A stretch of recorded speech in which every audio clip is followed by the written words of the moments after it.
മോദിയെ കണക്കിന് പരിഹസിക്കുകയാണ് സഞ്ജയ് റാവത്ത്.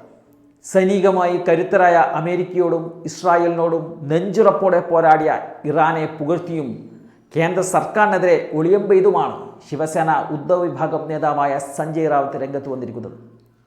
ആത്മാഭിമാനവും ധൈര്യവും എന്താണെന്ന് ഇറാൻ ലോകത്തിന് കാട്ടിക്കൊടുത്തു എന്നും ഇന്ത്യ ഇറാനെ കണ്ട് പഠിക്കണമെന്നതാണ് സഞ്ജയ് റാവത്ത് മാധ്യമങ്ങളോട് പറഞ്ഞത്.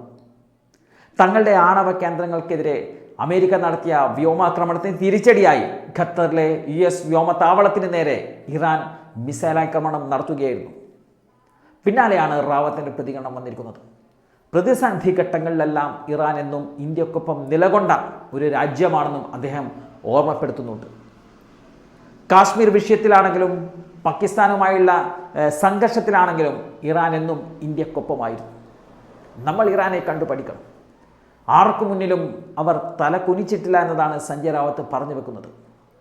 ഇറാനിലെ അമേരിക്കൻ ബോംബാക്രമണത്തെയും ഇസ്രായേലിൻ്റെ പ്രകോപനത്തെയും അപലപിക്കാൻ തയ്യാറാകാത്ത നരേന്ദ്രമോദി സർക്കാരിന് നേരെ രൂക്ഷ വിമർശനവുമായി കഴിഞ്ഞ ദിവസം കോൺഗ്രസും രംഗത്ത് വന്നിരുന്നു. ഇറാനിൽ സമാധാന ശ്രമങ്ങൾ നടത്തുന്നുവെന്ന് US പ്രസിഡന്റായ ഡൊണാൾഡ് ട്രംപിൻ്റെ വാക്കും പ്രവൃത്തിയും തമ്മിൽ യാതൊരു ബന്ധവുമില്ലെന്നാണ് കോൺഗ്രസിൻ്റെ ജനറൽ സെക്രട്ടറിയായ ജയറാം രമേശ് പറഞ്ഞത്. ഇറാനുമായി അടിയന്തരമായി നയതന്ത്ര ചർച്ചയിൽ ഏർപ്പെടാൻ കേന്ദ്രം തയ്യാറാകണമെന്നുള്ള ആവശ്യമാണിപ്പോൾ പ്രതിപക്ഷത്തിനുള്ളത്.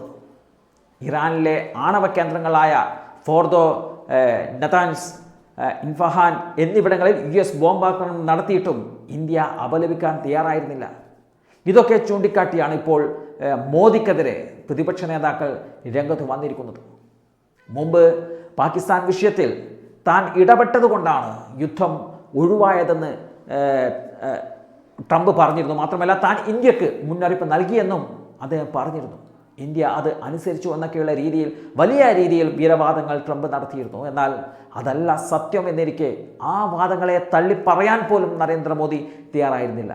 അത് വലിയ വിമർശനങ്ങൾക്കൊക്കെ കാരണമായിരുന്നു. അതിന് തൊട്ടു പിന്നാലെയാണ് ഇപ്പോൾ നരേന്ദ്രമോദിയുടെ ഇറാനോടുള്ള സമീപനവും വലിയ വിവാദമായി മാറുന്നത്.